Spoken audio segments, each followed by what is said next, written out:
The effect of artificial light on standardized testing. Every student has to take standardized tests.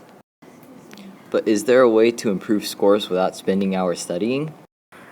An article by the New York Times on natural light rollout experiments by the Hishang Meihong Group.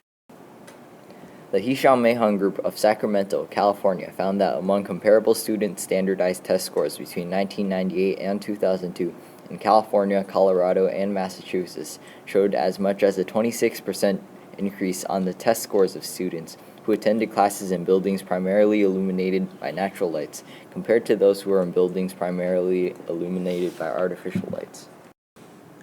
However, natural light is unreliable, and most of the light in classrooms is artificial. A company called Philips has a technology that changes light levels in classrooms called School Vision. Their artificial lighting system can boost test scores. We would like to see the effect of light on test scores and discover ways to increase the test score with lighting. Therefore, we propose to conduct an experiment on the effect of artificial light on students' test scores. Our hypothesis is that the more artificial light will have a positive correlation with the students' test scores because brighter light increases concentration. To conduct the experiment, all 100 students who will participate must have similar test scores on previous standardized tests. The control group will consist of 50 students in the same grade who will take the standardized tests in a room at 300 lux, the standard amount of light in a classroom. The experimental group will consist of 50 additional students who will take the standardized tests in a room at the same school with 900 lux.